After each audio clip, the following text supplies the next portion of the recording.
जैसा मैंने कहा कि इन तमाम विषयों को हम लोगों ने मां महिम के संज्ञान में हम लोगों ने दिया है। एक बात मैं ज़रूर मानता हूं, छात्र जो बिहार का भविष्य है उनके साथ कतई कोई अन्याय नहीं होगा। नमस्कार, मैं प्रिंस कुशवाहा। आप फर्स्ट बिहार झारखंड देख रहे हैं। मोदी मंत्रिमंडल के मिनिस्टर चिराग पासवान आज राजभवन पहुंच गए और राजभवन में राज्यपाल से मुलाकात की और मुलाकात करने के बाद कहा बिहार का मुख्यमंत्री नीतीश कुमार होंगे। नीतीश कुमार ही 2025 के चेहरे होंगे। बीपीएससी अभ्यर्थी को लेकर भी बड़ा बयान दे दिया है। छात्र हित में सब फैसला होगा। री एग्जाम को लेकर सवाल किया गया कि बिहार में जिस तरह से बीपीएससी अभ्यर्थी को लेकर री एग्जाम को लेकर मामला चल रहा है, बीपीएससी अभ्यर्थी कह रहे हैं कि देखिए री एग्जाम होना चाहिए, उसको लेकर भी चिराग पासवान कर रहे हैं कि छात्र हित में ये मामला है, छात्र हित में ही फैसला होगा।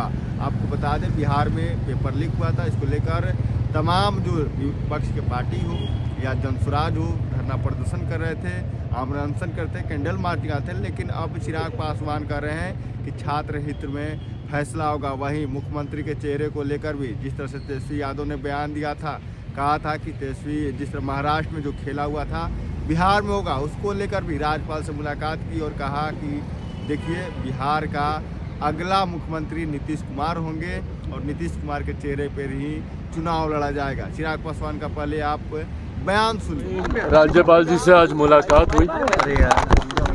सर्वप्रथम बिहार में जिस तरीके से इस चुनावी वर्ष में जो बिहार और बिहारियों के लिए एक महत्वपूर्ण साल है, इस साल में देश के मुझे लगता है सबसे अनुभवी नेताओं में से एक मां महिम राज्यपाल जी को बिहार प्रदेश के राज्यपाल की जिम्मेदारी दी गई। इस उपलक्ष्य पर मैं मेरी पार्टी की तरफ से एक प्रतिनिधि मंडल जिसमें पार्टी के तमाम वरिष्ठ नेता शामिल थे, हम लोगों ने मां महिम से मुलाकात कर उनका स्वागत किया और ये विश्वास जताया कि उनके नेतृत्व में बिहार चुनावी साल में प्रवेश कर रहा है। ऐसे में उनका मार्गदर्शन हम सब के लिए अति महत्वपूर्ण है। साथ ही में नववर्ष की शुरुआत भी थी। ये नववर्ष की भी शुभकामनाएं मां महिम को पार्टी के तमाम नेताओं के द्वारा दी गई और इसी के साथ कई ऐसे बिहार से जुड़े हुए विषय हैं जिसकी जानकारी मां महिम के संज्ञान में हम लोगों ने देने का हम लोगों ने काम किया। कुल मिलाकर ये पहली औपचारिक मुलाकात लोक जनशक्ति पार्टी रामविलास के नेताओं की मां महिम के साथ थी। बहुत खूबसूरत ये मुलाकात रही। मां महिम के संबंध व्यक्तिगत तौर पर भी मेरे परिवार के साथ लंबे समय से रहे हैं। मेरे नेता मेरे पिता आदरणीय रामविलास पासवान जी ने दोनों ने साथ मिलकर भाइयों की तरह कार्य करने का काम किया। एक ही कैबिनेट का दोनों हिस्सा रहे। कई उतार चढ़ाव राजनीति के दोनों ने साथ मिलकर देखे। मैं बच्चा था तब से इनके साथ मेरा परिचय रहा है। उस नाते भी आज उनसे मिलना एक सुखद अनुभव रहा। सर, ये चिराग जी राजद के विधायक है आलोक मेहता, उनके 16 ठिकानों पर ईडी की रेड चल रही है। भाई देखिए, मैंने हमेशा इस बात को कहा है, जितनी भी जांच एजेंसीज हो, ईडी हो, सीबीआई हो, आईटी हो, जितनी भी ये एजेंसीज हैं, अगर आपने कुछ गलत नहीं किया तो आपको डरने की जरूरत नहीं। ये जितनी भी रेड होती हैं ये किसी ना किसी जानकारी के आधार पर ही होती हैं। अगर आपने कुछ गलत नहीं किया तो आपके साथ कुछ गलत होगा नहीं। पर हाँ, अगर जो जानकारी प्राप्त हुई है जिसके आधार पर इस तरीके की रेड की जा रही है, उसमें अगर कुछ सही पाया गया तो किसी भी गुनहगार को बख्शा नहीं जाएगा। ये केंद्र सरकार इस बात को लेकर, मेरे प्रधानमंत्री, और अगर आज हम लोग बिहार की बात कर रहे हैं तो मुख्यमंत्री की भी नीति इस बात को लेकर पूरी तरीके से स्पष्ट है। जीरो टॉलरेंस करप्शन को लेकर मेरे प्रधानमंत्री आगे बढ़ने का कार्य कर रहे हैं। ऐसे में अगर किसी ने भी भ्रष्टाचार या कोई भी गलत कार्य किया है तो उसको बख्शा नहीं जाएगा। इस सोच के साथ सरकार कार्य कर रही है। इंडिया अलायंस को लेकर तेजस्वी यादव ने स्पष्ट कर दिया कि बस लोकसभा चुनाव तक ही इंडिया अलायंस से। हाँ।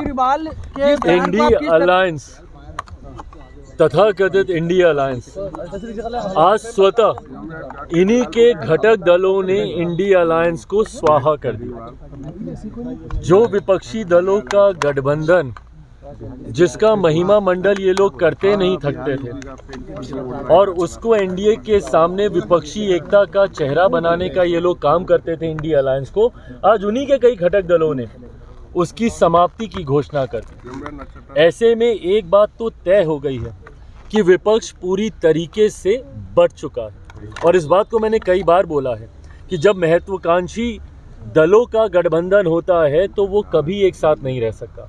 ऐसे भानुमति के कुनबे को कई बार बनते और बिगड़ते हम लोग देख चुके हैं। 2014 से देश में प्रधानमंत्री नरेंद्र मोदी जी को हराने की सोच के साथ कई बार ऐसे महत्वाकांक्षी दलों का गठबंधन बना, और परिणाम क्या हुआ कि ये लोग एक दूसरे की काट ही करने के लिए लग जाते। दिल्ली में अभी चुनाव है, इनके घटक दल आधे आम आदमी पार्टी को सपोर्ट कर रहे हैं। कांग्रेस का नेतृत्व, देश की जनता तो नकार ही चुकी है, कांग्रेस का नेतृत्व इनके घटक दल तक स्वीकार करने को तैयार नहीं है।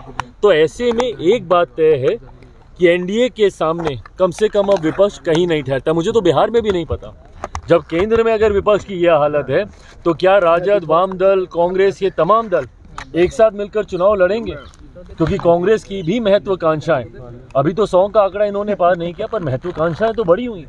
चुनाव आते आते तक बिहार में भी ये इंडिया अलायंस है, महागठबंधन है, यूपी है, मुझे नहीं पता कि क्या है, पर मुझे नहीं लगता कि चुनाव आते आते तक बिहार में भी विपक्षी दल एक साथ रह पाएंगे। हाँ।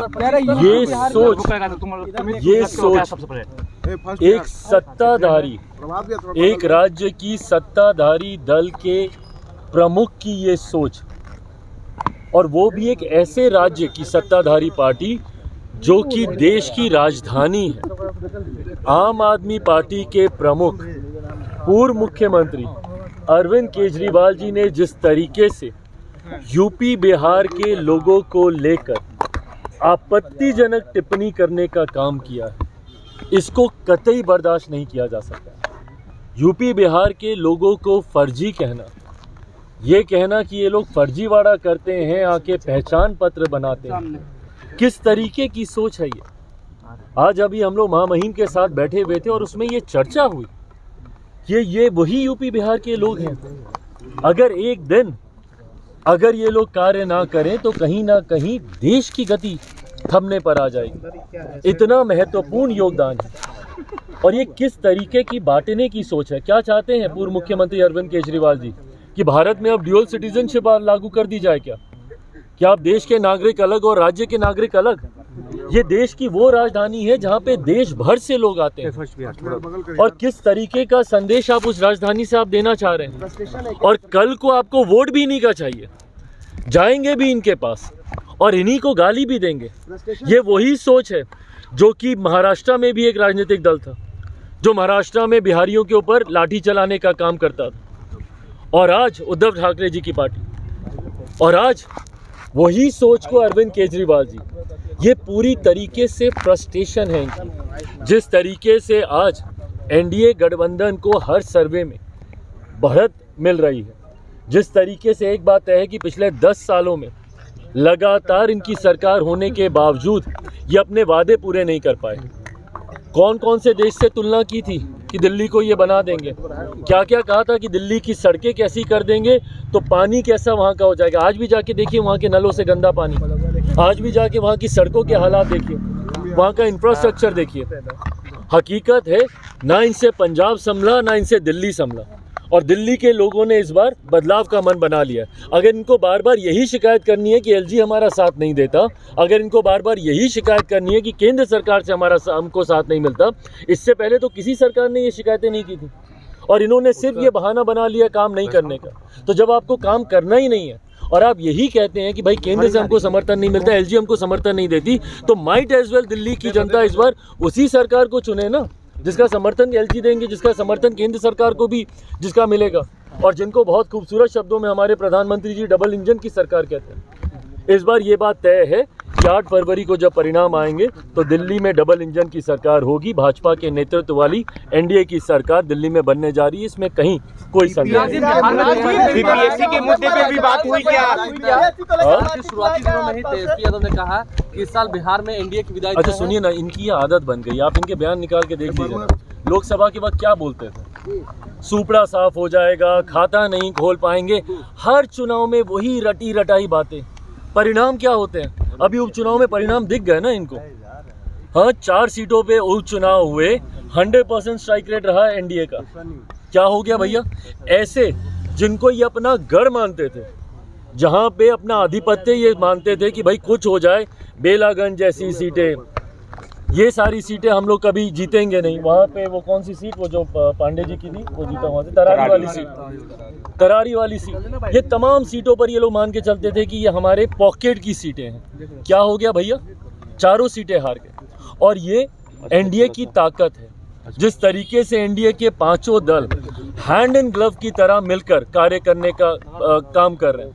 आप सबने देखा, लगातार हमारे प्रदेश अध्यक्षों की बैठक हो रही है, सारे दलों के प्रदेश अध्यक्ष एक साथ अभी 15 तारीख से यात्रा पर भी अभी निकल रहे हैं। और ये हैंड इन ग्लव सिर्फ राष्ट्रीय स्तर पर या प्रदेश के स्तर पर ही नहीं है, जिला से लेकर प्रखंड तक आप लोग जाइएगा, वहाँ पर भी सारे दलों के जिला अध्यक्षों का, प्रखंड अध्यक्षों का, पंचायत अध्यक्षों की जो बॉन्डिंग है, बूथ स्तर तक पर हम लोग इसको लेकर जा रहे हैं।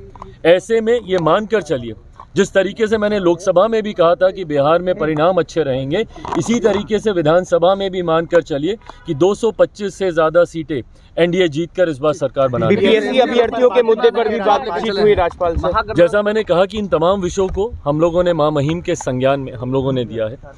एक बात मैं मानता हूँ, छात्र जो बिहार का भविष्य है, उनके साथ कतई कोई अन्याय नहीं होगा।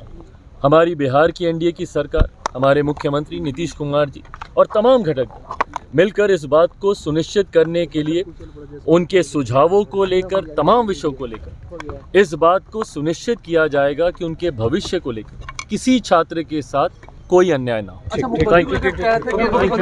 आपने सुना, साफ तौर पर चिराग पासवान कहते हुए नजर आ रहे हैं कि अगला मुख्यमंत्री नीतीश कुमार ही होंगे, वही चेहरा होंगे। वहीं बीपीएससी अभ्यर्थी को लेकर भी कर रहे हैं कि देखिए, छात्र हित में सरकार फैसला लेगी। अरविंद केजरीवाल को लेकर भी जमकर बरसते हुए दिखाई दे रहे थे।